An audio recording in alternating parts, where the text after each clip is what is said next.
You're listening to the Empowering Process podcast with your host, Gail Kraft. Listen as she holds frank discussions around how your purpose, being present, and trusting your power impacts your life. Whether you're an entrepreneur, leader, or developing your vision, you'll find wisdom and insights you can utilize right now. Welcome your host, Gail Kraft.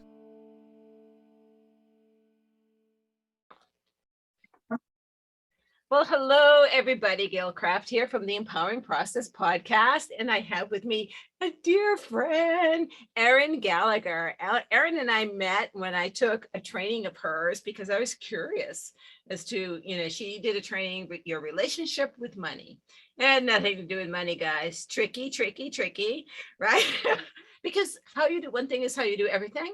And so if you have a bad relationship with money, you probably have a bad relationship with your significant other. You probably have a bad relationship with your boss. You probably have a bad relationship with yourself.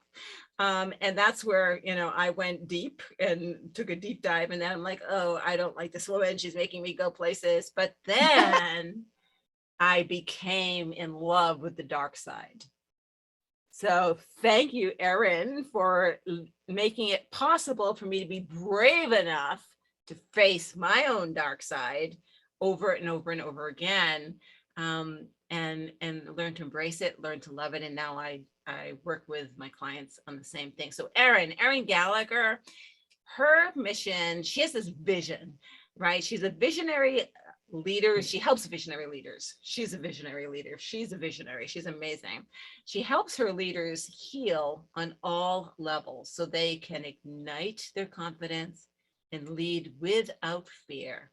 She uses the Akashic records to teach people how to tap into their soul's purpose and create massive success in all areas of their life. And she is a model of possibilities. Erin has an amazing story that she's going to share with us, but we're going to talk about facing yourself being your biggest fear.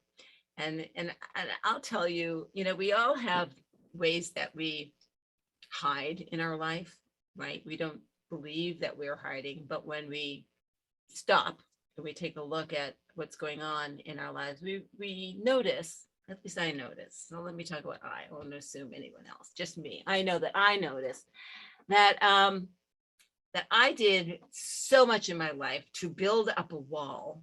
And in building that amazing wall, I'm a great bricklayer. I was not only blocking the world out and hemming myself in, but I was also hiding myself. Not only from others, but from me, right? To my potential, to what I could be. Believing I wasn't good enough, I wasn't smart enough, but also believing that if I dared do this thing called life, if I dared embrace it, that I would lose everything that I was comfortable with, right? And when I finally faced me, and it's been a journey, it's not one day you face yourself and it's all healed, guys, so sorry, right? But when I finally faced me, it was like finding the child that you used to love that's been waiting for you to say hello again, right? And so Erin, thank you for joining me. I know you're going to share, who knows, of your story. There's so much that you broke through, and you did a lot of hiding from yourself, and you used many ways to do that. Welcome. Yes, many, many years. Thank you so much. I'm so glad to be here having this conversation with you. I love you so much and love that we met. And yeah, it's interesting, right? How like the darkness and the part of us that we hide for so long is the part that is kind of like the clincher for healing. And and I go back and forth with this because I'm in the spiritual world and everything. And I know there's a lot of like the dark night of the soul. And sometimes that can get a little fatiguing, like, okay, I get it. Also, there's light and there's joy. Let's focus on that. So I do like a mixture of therein. But there's so much juiciness in the parts of us that we either hide from or that we're too scared to be vulnerable with. That when we go in there and when we dare to do that work, miracles. And I mean, in the smallest things. You know, people think that when they work with me as a coach or a healer, they think like, oh, it's going to be so much work and it's so hard. And for the most part, what I found is that yes, there is stuff that comes up that's hard to feel through. But it happens faster than people think. It's kind of like, like you were talking about the brick walls, you know, of like putting yourself around or in front of you. You know, if you just crack away at one little tiny piece, boom, you got a crack. And then that turns into another one. That turns into another one. All of a sudden, like a whole piece of the wall is down. Or a whole section falls down. Yes, exactly. And we look at this wall and we just think this is impenetrable. I can't get through it. And all of a sudden, if we just do a tiny little thing, boom, a whole section could pop down.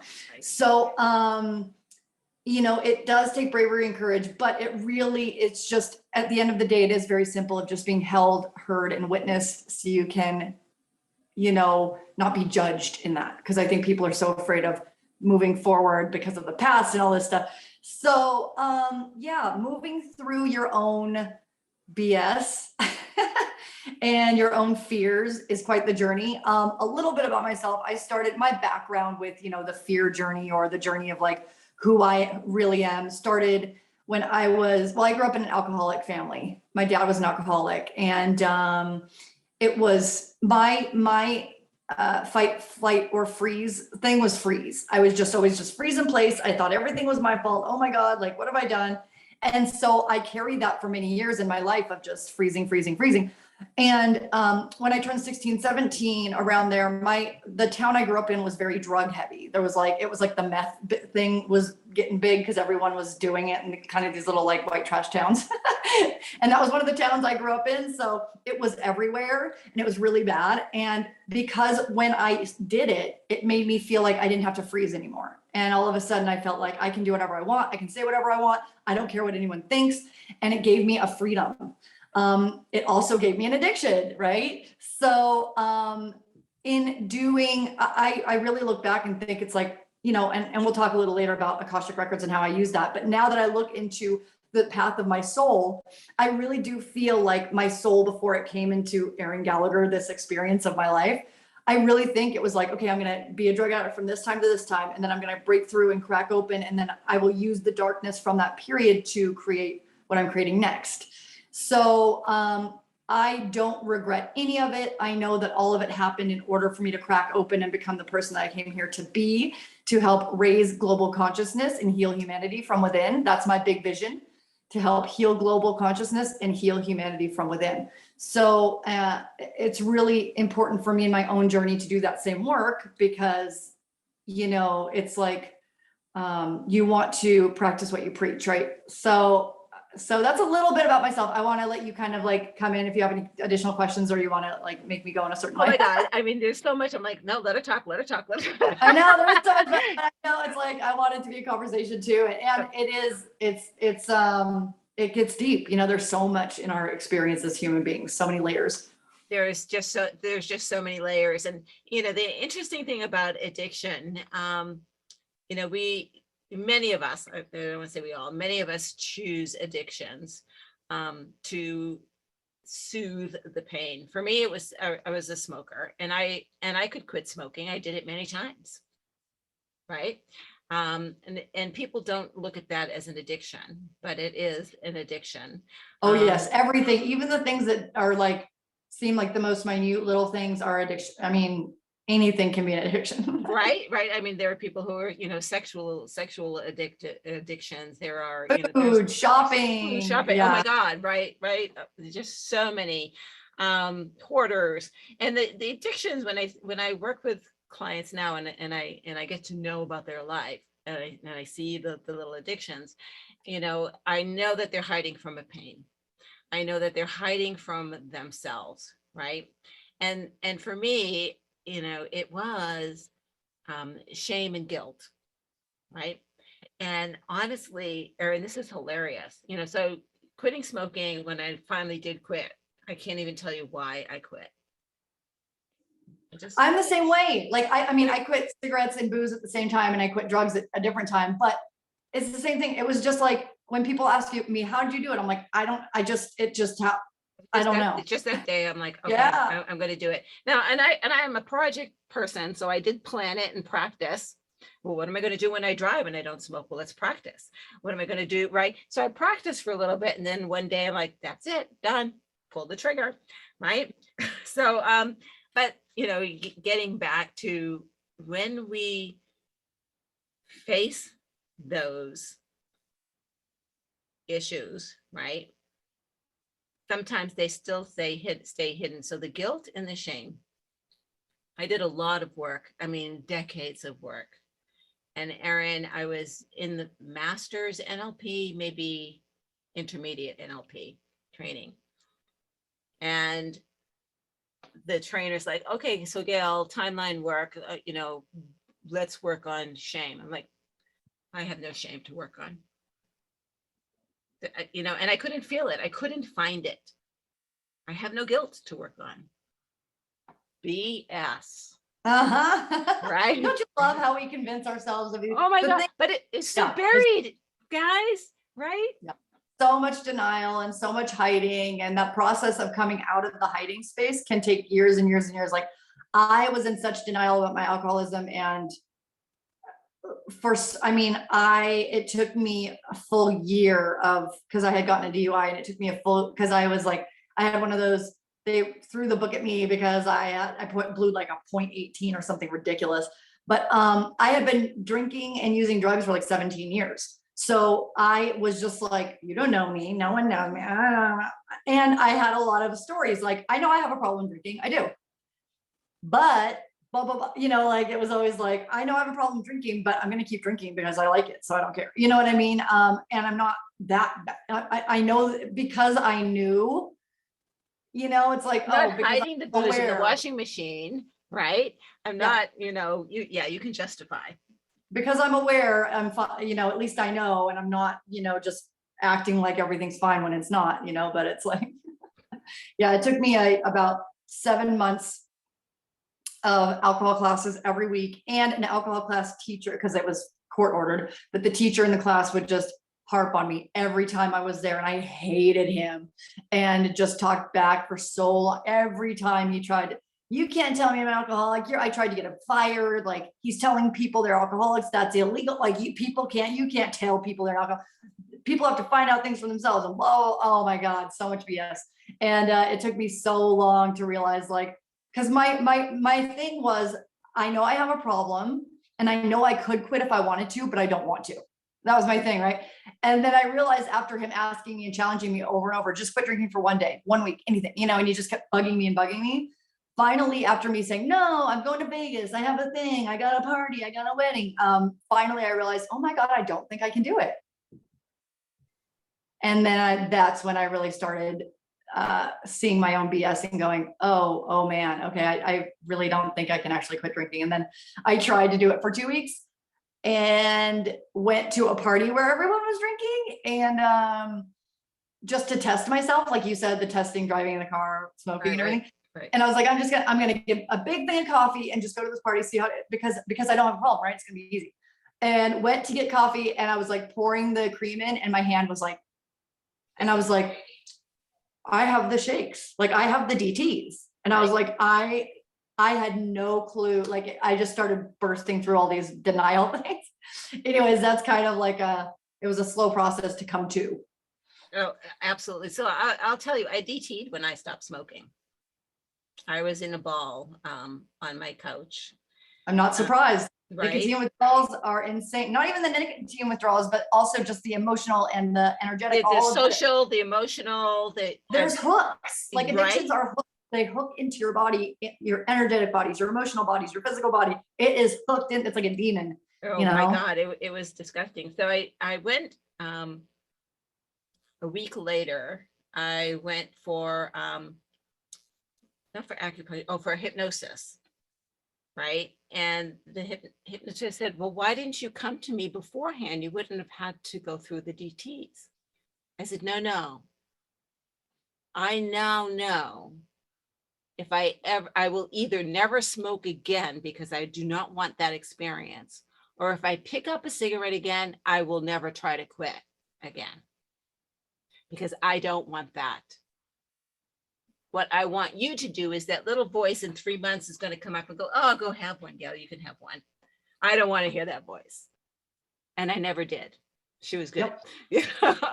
Right. Yeah, I love that. I know I had to follow the like 1 minute at a time rule, because if I even told myself in my head, like, oh, I'm never drinking again, I'd lose my absolute mind. So I was like, no, I'm only quitting for 2 weeks. Every 2 weeks was like, I'm only quitting for 2 weeks, because I couldn't even imagine my life without it, because I had none. It's funny because now I don't even, because people, you know, when they quit and they're in recovery, they stay in recovery for years and years and years, even after they quit. And I'm like, no, I stopped, I recovered, and now I'm done.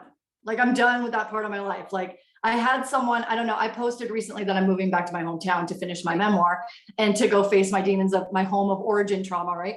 And someone, I don't know if you saw a response, someone responded and was like, no one's, you got to be careful about relapse. Like, and she went on and on about, let me throw my fear on you. Right? Yes, she went to her own story about, oh, and then I went, and it was I. And I was like, I appreciate your response, and I am way far from relapse. That's never going to happen. And she was like, nobody's that far from relapse. You don't know. And I said, don't make my story about you. Thank you. I understand where you're coming from. It can be triggering. But and I wish you well. And thanks for understanding, type of thing. Right. And I'm excited about you going back. Me too. So yeah, it was a recent discovery. And for your listeners, I was kind of like, I feel like a lot of people have a very specific story about their hometown. Either people stayed and they love it, they stayed and they hate it, they ran as far as they could, as fast as they could. That was me. And it's something to me that's really interesting. I'm like, maybe at some point I'll make like a little coffee table book about home, because my dad recently passed in December, and he was a home guy. Everything was like, he grew up in going to high school in Findlay, Washington, tiny little town in Eastern Washington.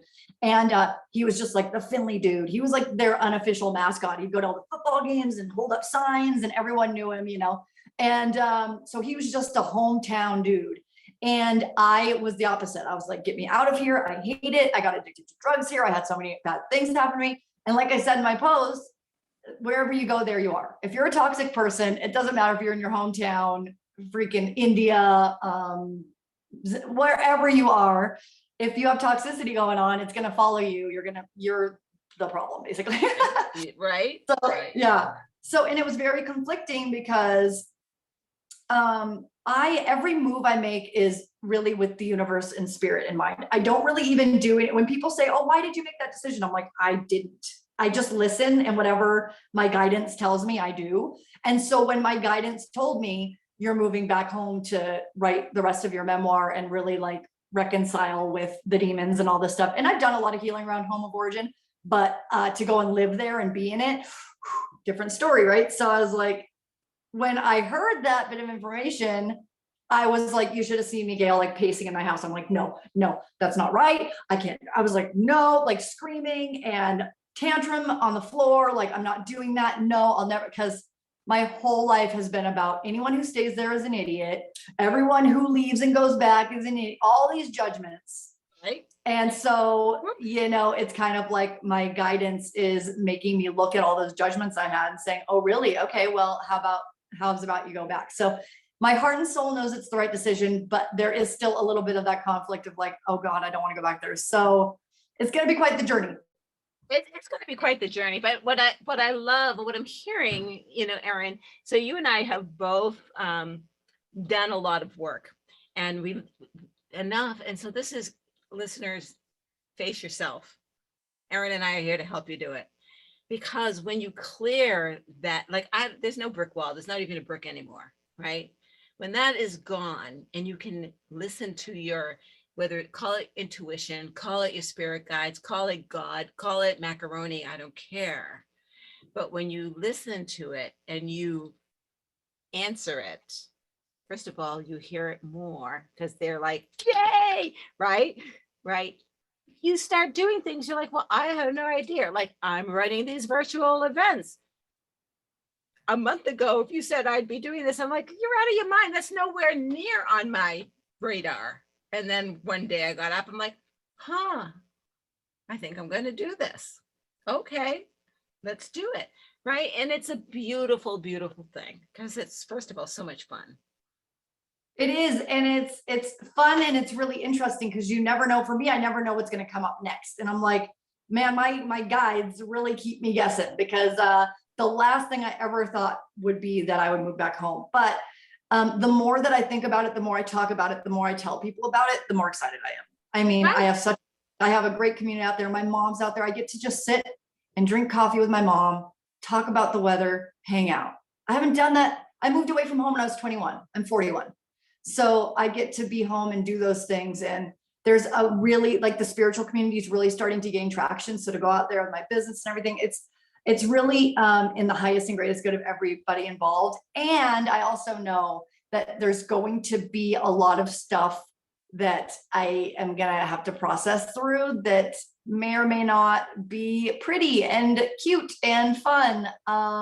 You know, I know that your listeners can relate when sometimes when you leave home, it's like, there is this kind of like side of you that's like, oh, I'm so glad I don't live at home, so I don't have to deal with it. Like, oh, sorry, everyone's having problems out there. I don't live there, Oh, so yeah, seriously. can't do I know. anything. And now I don't have that excuse, so it's like, okay, but yeah, so So it's interesting, and I'll tell you a little bit. So I moved back. So I lived in California for 15 years, and now I'm back on the East Coast. And I came back to be with my daughter, help her buy a house. So we bought a house together so that she would get out of apartment living, and my grandson could have the experience of living in a home. Right. And so here we are. And, you know, all of the history that she carried with her blame on me, right, would come spewing out. oh yeah, yep. Right. No matter And, how much you get along, it's there. It's there. it's spewed out. And, you know, at first I was like, that shit didn't happen.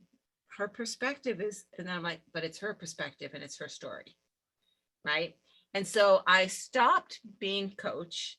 I stopped being mother, and I just held space and just did my thing. And every once in a while I would go, oh, you're angry about this, and this. Oh no, I don't own that. And I would leave. And, or, okay, I own that. All right, so let's talk about it. I do, right? So I would think, do I own it or do I not? Right? Is she Yeah, is projecting? this mine or yours? Is this Right, our? right. And then appropriately respond. And if it's not mine, I would leave, because then she has to sit with the fact that I said, no, I don't own that one. Right. And she had a little trauma happen, which sent her in a spiral, which broke her free. And she's on her own little spiritual journey right now. And she's a manifester, Erin. Right. And she's starting to discover how powerful she is. Right. And it is such a beautiful thing. And I'm so, thank you, universe. Thank you, spirit guides. Thank you for giving me the strength to just hold space and shut up and let her be on her journey. The most powerful thing in the world is to just, and to observe as someone else goes through it without saying, oh, I've been there. No. Yeah, that's what being a witness is. There's no blame and there's no, right, just witnessing. Now, she asks me, Mom, I would like to do this and I would like to do that. How should I word this? Never would have asked me this before. Right? And so, like, okay, so how can she word this in a way that it's non-judgmental, that allows space for the other person to respond in their entirety? Okay. I love that. Yeah. It's me beautiful. and my sister are like that. She, before it was, I have a really big issue and problem because I'm a coach with trying to help, which really doesn't help a lot of times. Yeah. And so me and my sister have a really great thing. When she like talks to me about something, I'm able to say, you know, do you want me to, like, you know, talk to you about any support that you need? Like, how can I support you? Just listening, like, as opposed to just going right into it. I find that really helpful, like asking the person what they need, because then it supports whoever you're talking to in, they got this, like, let them find out and then voice their needs. And you can kind of like help them by saying, I'm here to support you. However, just tell me how. And then it kind of makes them think about what kind of support they need and how to ask for it, which is really important. Right. And so facing yourself being the greatest fear, that's how she broke through. And so it was a relationship that fell apart and she was heartbroken. And she said, he said, I did this. And she said, Mom, I did. Oh my God, I did. not my intention, but I see where he perceived it as that. And then she would say, but he did it. And then she can't blame him. Nope, nope, nope. What I need to do. And I'm sitting there going, You're like, yes, I know. yes, yes, right, right. And it didn't take long, folks. It doesn't take long. Now, she will always be on this journey. We're always on this journey. But the first time that you have that breakthrough of accountability and loving yourself anyway, right? And no blame. It's like, yeah, I did that. I can see how it looked pretty shitty to them. Yeah, being neutral, right?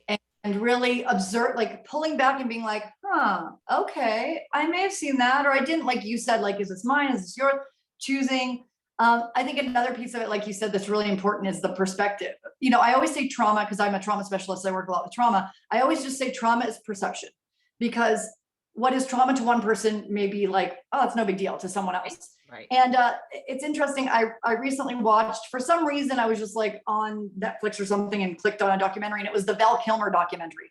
Anyways, his story is interesting, but there's a part of it where he's talking about his dad and his perception of how his dad was and all this stuff. And he said, and my dad was like this, and it made me feel like this, and it made me feel like this, and it made me feel like this. And he said, it wasn't true, but that's how I felt. Right. And I loved that. I talk to my clients about all the time, because he knew he has the awareness to say, I felt this way and I'm going to honor that, but it wasn't true, but I still felt that way. Like, you know what I mean? So it's because really, you did feel that way. Yeah. Right. So that's no evidence, because a lot of times people just feel a certain way and they feel like they need to have evidence to be able to say, I felt this way. No, if somebody really loves you and you say, you said something, it made me feel this way. You want somebody that's neutral and can say like, oh, okay. And instead of feeling defensive and like, oh, I didn't do that. You want somebody that can, and it takes time. That's hard to hear that and not want to jump in and be like, I didn't do that. Exactly. Except when I did. I mean, there was a story that she was telling her son about not having money at the mall, right? And she knows what that's like. And I'm looking at her, and she's finished telling her son that, because I don't get in between them either. That's her child, her responsibility, none of my business, shut up, right? And he left the room, and I went, that has never happened. You always had money because I made good money. What are you talking about? Right.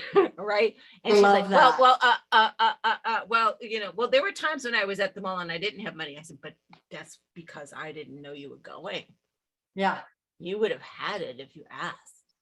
I know. And I do the same thing with my sister and my niece, because I love my niece so much. And my sister it does the same thing with money. Like, my niece, something will happen, like she'll break like her ankle, she'll twist her ankle and needs to go to the doctor. And my sister will be like, remember the last time you got sick and whatever, we had to take you to the doctor? I'm like, oh my God, you're literally making her feel bad about being sick that she has no control over because of your money stuff. Don't. And I have to be quiet. And I'm like, oh, it's so hard. I know, because the journey of facing yourself is your own journey. It's a personal journey. It is. Right? And it's hard. It really is hard not to reflect your own stuff, especially when kids are involved. It's like, it's really hard not to be like, oh, I got a job when I was 16. Why aren't you working? Or whatever it is, any kind of like, it's like the experience of other people around you is not yours. So let it go and let them. I was talking to a friend about this the other day. We're like, has there ever been one time you went to give a person like well-meaning advice or do this, or this happened to me and I learned, and why don't you try this way, that they've ever actually done it and taken it and it worked out for them? And we were like, no. No. The person has to learn on their own, No. When I coach, if there is a point I want to make, I will tell a story about me or my experience, right? Rather than say, well, have you thought about this? I will say, there was a time when blah, blah, blah. And then at the end of the story, I'll say, the point of that story is this happened. You just mentioned this. And I want you to just kind of reflect. Right. Because it would be my learning experience, and I put it across as my learning experience, but I'd like you to reflect on it, not necessarily copy it, but reflect. It's true. Now that you say that, it reminds me of all the people that come to me and say, oh, Erin, you made me shift my perspective, or this and this happened. It was never from me. I mean, sometimes if they were like in a coaching package with me, it was from me actively coaching them. But most of the time it was like, oh, I heard you on a live video, you said this, and boom, it clicked with me. Right. You know, it's most of the time it's not me talking directly to a person and trying to get them to like learn it. I just say something that they hear in passing and boom, it connects. And that's It's so what we're here interesting. for, right? Yeah. And Right? that's how that all connects back to doing what our guidance tells us, because when we do that, then we connect to the people and the things that are meant to, that we're meant to connect to on that path. So Exactly. yeah. Exactly. It's all divine. And we're all divine. So it's another thing that is interesting that has happened to me because of this. And this is why we're trying to tell you there's so much value in facing yourself. It's just Yes. ridiculous, the value. I'm able to feel if something doesn't feel right, even when it's being advice or suggestion being given from a space of caring and love. And, you know, I'm in a mastermind group of coaches, and the lead coach, I mentioned I was bringing down my website. You know, I may, bring it up and just have it be a couple of, but it doesn't feel good anymore. Right. And, there's two running this mastermind, and they're out looking at my stats and like, oh, when if you type in Gail Craft, like you come up first. Like you're first, right? I'm like, and on Google, you're first. I'm like, why would you give that up? Because it's no longer serving me. Yeah, that's all logistic stuff. That's like right or left brain. Is it right brain or left brain? Right brain. Whatever, it doesn't matter, Yeah. right? It's the Because logistic by the side. way, I'm balanced brained, all right? So they counseled me in, well, maybe, use it for your blog, for your podcast, or use it for this, but they don't lose what you've gained. I'm like, okay, so they're coming from a place of concern. So let me think about this. And I slept on it, and I got up and I went, nope. And so I sent a message to one of them, and I said, I want you to understand that you gave me advice from a place of fear. And anytime a decision is made from a place of fear, it's the wrong decision. So thank you for your advice, but I'm not taking it. Yep. And the people that I know that have the biggest like results with healing people or doing whatever they're doing out in the world is when they say, you know what, I give up. As soon as that's part of the training I'm doing coming up, is the subtle art of giving up. Because a lot of times people are so, I mean, we live in a culture that's persevere no matter what, just do it, and it's this culture that's just do it, failure is not an option. And it's just, it's like, no, fail, give up, let it go. Right. As soon as you do that, I promise you magic's going to happen. Experiment. Right. And so for me, the just do it is when I hear them, it's like the event that I'm running. Okay, I'm just do it. Just okay. I have no idea what I'm doing. And I'm getting, God, Gail, this is awesome. This is fantastic. Okay. Whatever. Right. I'm just going to show up and do it. Right. I've never run an event online, and I don't have the right version of Zoom to do it. I don't care. Right. Just going to do it. Just show up. Just show up. Just do it. Right. I know everyone has visibility issues with visibility and being seen.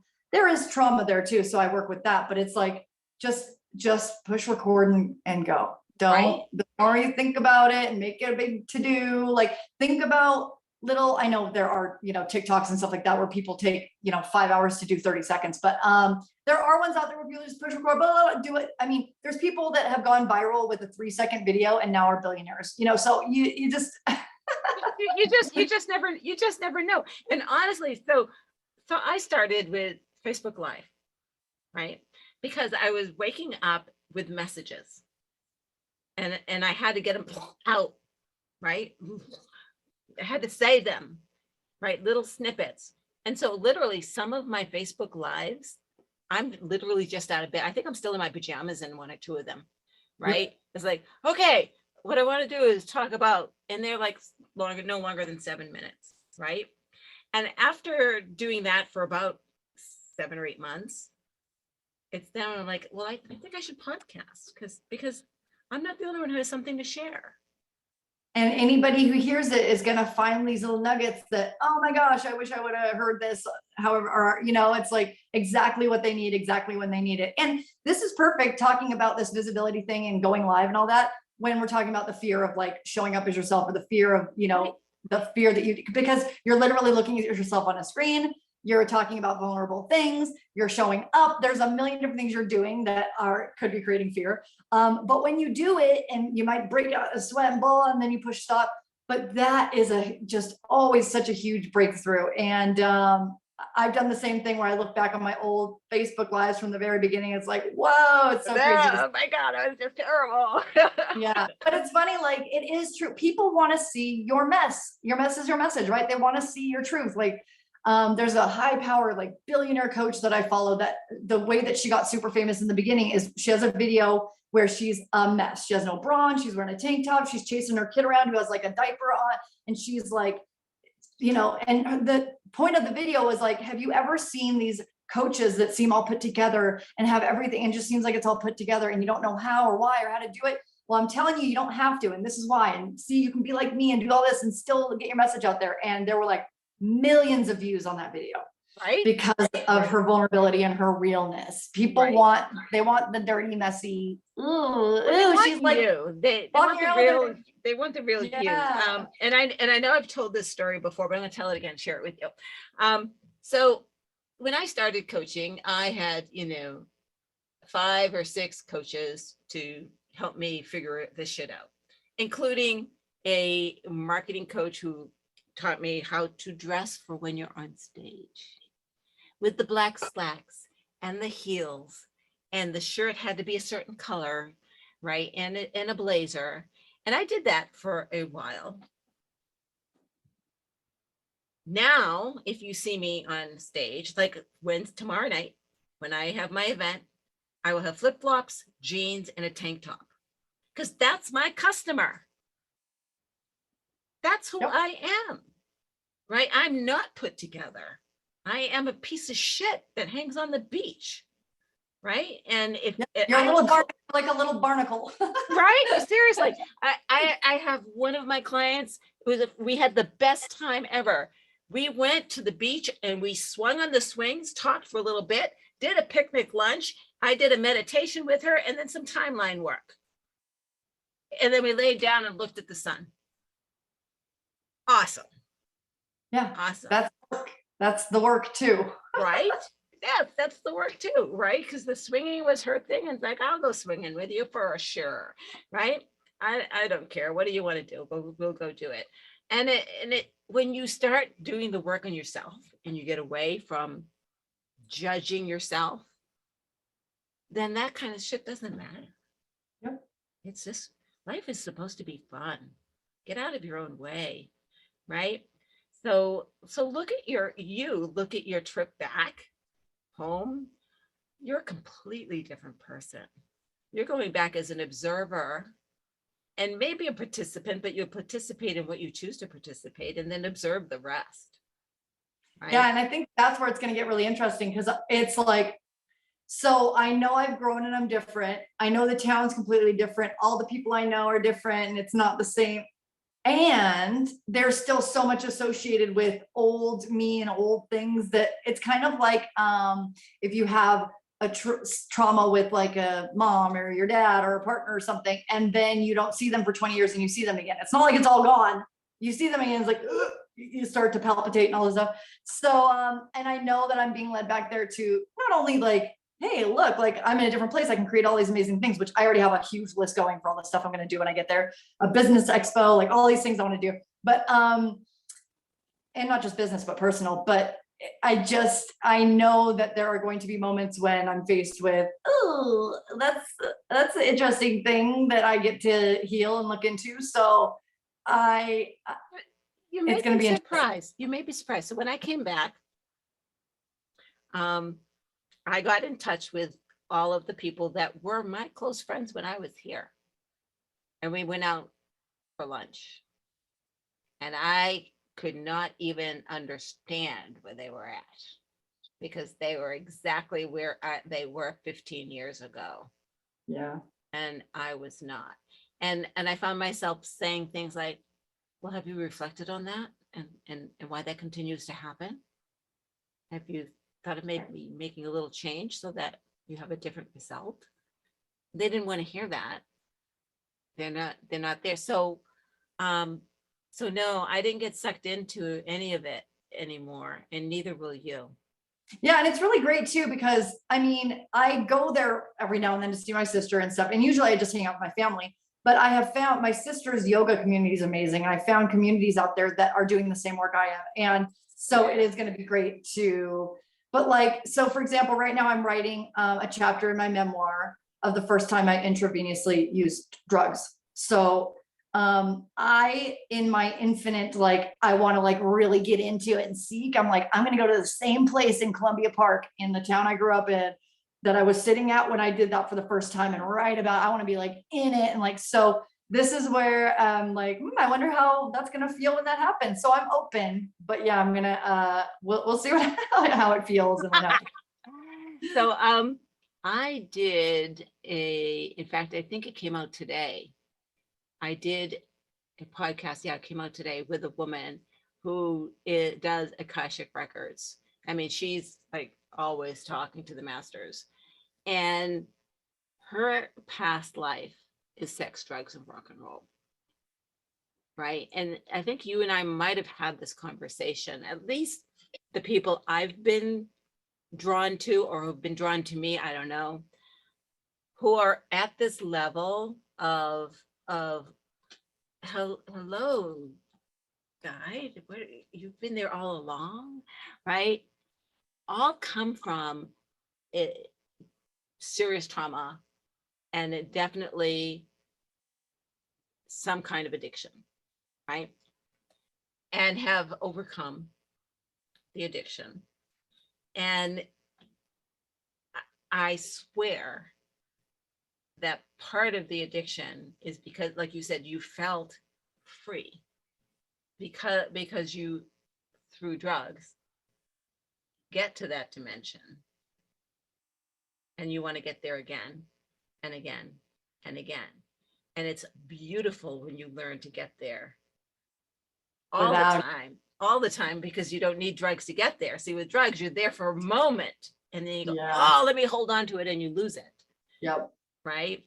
So this is why I say you're not going to backslide, because you're there whenever you want to be, and usually you're there. Oh yeah, absolutely. And I know too that like my guidance is leading me there because all of the trauma healing I've done on myself. So when things do trigger me, I'll know, ooh, this, I get to regulate my nervous system, and I get like, I'll know how to do it. And yeah, it's interesting to work through those things so consciously now. Even, and I don't judge against like ayahuasca and all that, but even when, because the spiritual community is big on the, plant medicine and everything. And I understand that things work for different people, but what lights me up is like, but what if I can get there without plant medicine? I think I can get there without it. Like I can get to that place. I don't need that. Yeah. And again, different strokes for different folks and different paths for different people. If it works, and that's good. But I just felt like, yeah, now I can, it took a long time though, Gail. I have two different kind of, I don't even call it really sobriety, because I don't feel like you know what I mean? I don't really associate with that anymore. I don't feel like a big part of my life, but I haven't done hard drugs for 21 years in August, I think. And then the booze was 8 years. And so I'm at the point now where it's like, I don't even think about it anymore. But it took a long time after quitting to realize that I can have fun and do all these fun things without, because when I very first quit, especially drinking, my biggest thing was I'll never have that much fun again. I'll never have that much passion. And because like when I was drinking, I was like, yeah, I can do whatever I want. And it took about literally like 5 full years to get me to a place where now I can go out and do fun things without feeling like I need something else. Right. I need something else. Right. So yeah, it's a journey. It's a journey, but it is so worth it.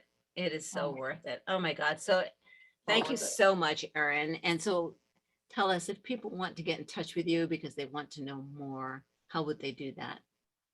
So everything with me, if you want to go looking, is Erinspirational. That's my business name. My name's Erin. My business is Erinspirational. So it's like the word inspirational with an ER in the beginning. So it's kind of like a play on words. So I'm mostly on Facebook. If you find my main page, and I also have a Facebook group called Rebuilding Your Reality with Erin Gallagher. And that's where it's kind of like my little community. It's a community of like 1,000+ people. And it's a great place. I'm going to be doing a training in there coming up. 5-day training. I printed this up the other day. So I have I love that picture. Isn't it cute? Yeah. So it's a 10-page workbook, and it's a 5-day event where I go through, and it's really about just what we've been talking about, rebuilding your reality from a place of, instead of focusing on basically the bones, or instead of focusing on in the past, I was this way, in the present, I'm now, and this is what I want to do in the future. It's more letting go of that linear thing and looking into like, what's my next level of awareness and how do I get there? So really that's what the training's about. And it includes like live Q&A coaching with me. It includes live psychic and Akashic readings with me. It includes giveaways and prizes every day. So, and it is $33, but it includes all those things. And if you can't show up every day for the live trainings, I do replays. So you can download the replays and get lifetime access to the Facebook group. And you will still be able to enter into the prizes and giveaways and stuff like that. So it's worth it, whether you can show up every day live or not. Oh, and the thing about you, Erin, you always have some kind of training popping up, right? For folks to hop, and it's always interesting. And you don't necessarily always do it on your own. Sometimes you have people with you. Sometimes you have retreats, amazing retreats, right? So yeah, I've done a few. Oh my gosh, I call them spiritual activation retreats. So a lot of times it's for people who want to kind of activate the part of themselves that they've been either running away from or activating their intuition. But yeah, the next training that I was just talking about is in 2 weeks, but I will always be, actually, I'm in development of a really interesting, fun thing, which is a whole year academy of the spiritual arts and spiritual leadership, and where I'm teaching by people. the time this comes out, that's the one that people will be able to get onto. So yes, when you have that information, do share it with me so that I can add it to the comments. Right? Yep. Yeah, okay. I'm still in development mode on it, but I'm really excited about it. And it's going to be like going to school for, I'll be teaching Akashic records and human design and astrology, and then telling you how to use it in your life, and then how to use it in leadership if you want to create a business. And so that's going to be so fun. Oh yeah, business is changing big time. Thank you very much, 2020. Anyway, thank you so much, Erin. We could talk forever. This is Gail Craft from the Empowering Process podcast. If something that Erin and I talked about kind of piques your interest and you have another question, comment about it. We'll get back to you. Maybe even do another episode if you have a question about your question. And if you know someone who could benefit from this, please share it out to them. And always, always, always like it, subscribe, let us know that you care, because we do. This is Gail Craft, the Empowering Process. And thank you so much, Erin. Bye. Bye. Thank you for listening to the Empowering Process podcast. Be sure to visit Gail at gailcraft.com to learn more about how she serves thought leaders, entrepreneurs, and goal seekers. And remember, if you like this broadcast, be sure to share and subscribe so you don't miss an episode.